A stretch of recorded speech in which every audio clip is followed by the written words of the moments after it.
Well, hi guys, it's great to be here in Bitcoin MENA in Abu Dhabi. I'm here with Prince Philip. Can you quickly introduce yourself? Certainly, it's good to be here with you. My name is Hereditary Prince Philip of Serbia from the Karađorđević dynasty.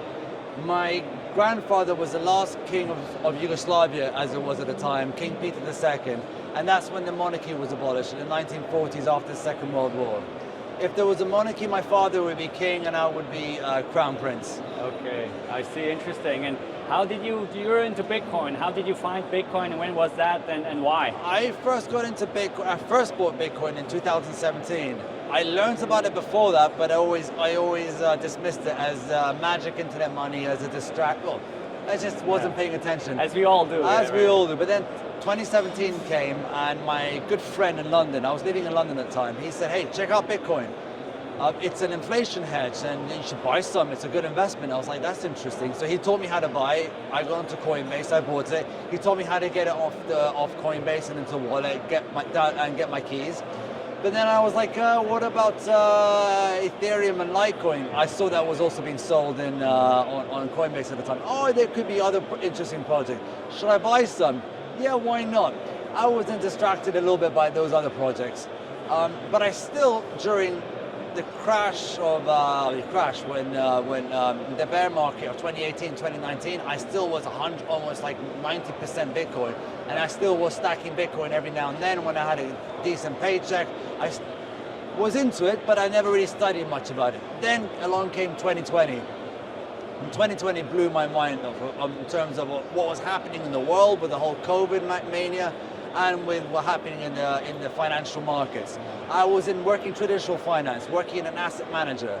I was working, to be more precisely, I was working for quantitative equities, but for factor investing. I was a portfolio analyst, and I did a lot of investment writing about macroeconomic events and stuff. And I thought I knew what was happening in the world and stuff, but one thing I didn't know was, what is money? Yeah. And then when COVID happened and all this inflation, stimulation that would lead to inflation happened, I was thinking, this is really messed up. I saw what happened during 2008, and that was the rise of quantitative easing, which obviously was a Japanese instrument from earlier on. But I thought, yeah, how to create money essentially out of thin air, and I was just, this is not right. How, and then plus with all the individual financial stimulus packages that people were getting, how is this going to pan out? So I was like, you know what? This is an inflation hedge in my pocket. I'm going to learn more about Bitcoin. Yeah. So I studied more. I bought the Bitcoin Standard. I read that. I bought GEG's 21 Lesson. I bought Jeff Booth's The Price of Tomorrow. I logged into Bitcoin Twitter and I started learning more. By the end of it, by the end of 2020, by the beginning of 2021, I think I put in the hours and I realized I'm a maximalist, and I sold all my altcoins and I became a Bitcoiner from there. Yeah, nice. Orange pilled ever since. So yeah, and when it wasn't like an aha moment. There were several steps along the way. No. And what really cemented it actually was by 2021 I was pretty certain, but then seeing one example case study, which is when China banned mining. When China banned mining, that was May 2021. Then you saw the difficulty adjustment, readjusting downwards, all that. And then you see, outsiders, no corners would be like, take that Bitcoin. China is flexing their muscles. But then you see how Bitcoin is anti-fragile. All of a sudden, those who are priced out because the hash rate was too high were now able to plug in their miners into their grid and start mining Bitcoin again, and therefore Bitcoin became even more decentralized. It was like you cut off the one head, 10 heads appeared everywhere else. It's beautiful. Nice, yeah, I mean, we've come a long way ever since, so like now we have even states, nation states looking at Bitcoin. I think you have some insights there. Can you share some stuff that's happening? Yeah, but I work for a company called Jan3. This was a company started by Samson Mao, who was a very big executive for Blockstream, Adam Back's company. Adam Back was mentioned in the white paper. Yeah. And Samson decided he saw a niche in the market and left the Blockstream in good terms, because Adam Back is an advisor to Jan3, the company. Jan3 is in reference to January 3rd, 2009, the first Bitcoin block ever mined. And Samson saw a niche that we all understand that Bitcoin's a bottom-up strategy. Yeah. It's grassroots effort at its finest. It's decentralization at its finest. But there's not much happening top-down. So he saw a need to speak to nation states, to speak to politicians, presidents, ministers, to talk to them about the benefits of Bitcoin. Bitcoin does not need politicians, but eventually politicians will need Bitcoin. So we saw a gap there, and that's when I joined him in 2022, after I became public about Bitcoin. Yep. I met him in Miami 2022, and he asked me to join Jan 3, and I was like, yeah, of course, my passion. I left my traditional finance role and transitioned into Jan 3. And so we speak to nation state like leaders, presidents, prime ministers, ministers. All around the world. All around the world, and we try to tell them about the advantages of Bitcoin, not just for them, but for their people. Yeah. And do you feel like things are picking up? Because like in the media, well, you kind of hear. Yes, so I would say it's a tough one, because what type of adoption is picking up? I say the biggest type of adoption is picking up is mining. This is at a sovereign nation-state level. Mining has always been happening at a nation-state level. You found out in 2023 that the Kingdom of Bhutan, a monarchy, they know, low time preference, these guys know, with their excess hydroelectric energy, they would mine Bitcoin. And they've been slowly doing that. I say secretly, it says no one asked them. Yeah.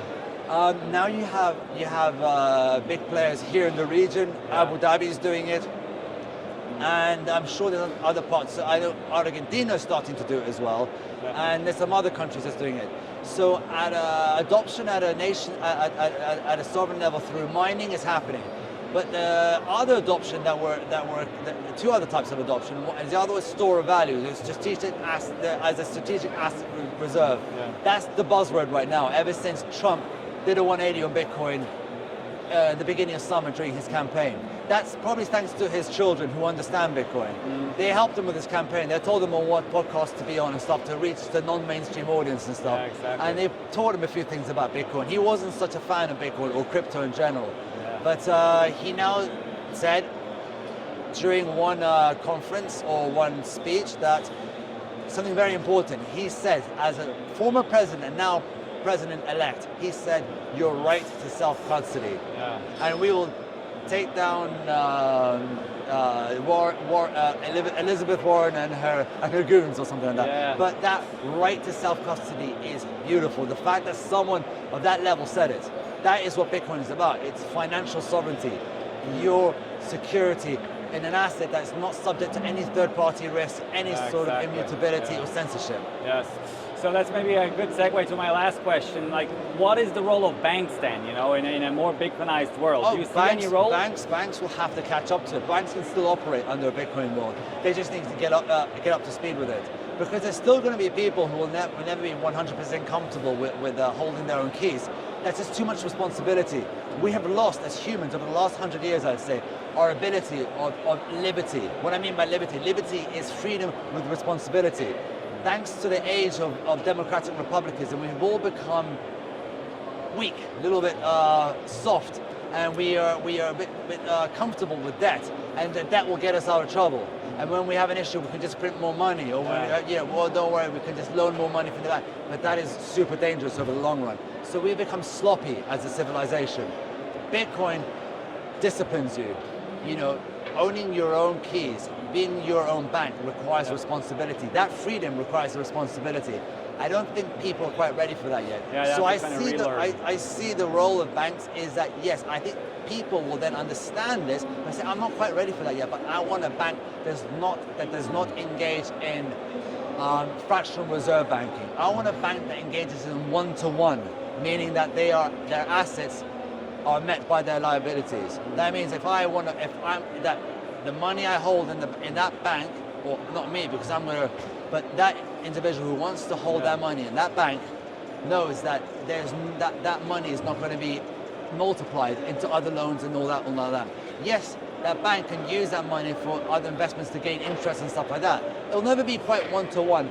But I believe that banks with a close to one-to-one ratio, capital allocation ratio, a deposit ratio, are going to be the ones who might win over the long term. Be stronger. Yeah. And this is also where layer 2 solutions come in. I think over the time, as Bitcoin needs to scale, because obviously the core of Bitcoin, the Bitcoin core, the main chain, is its main feature and its defining feature is it's slow and it's secure.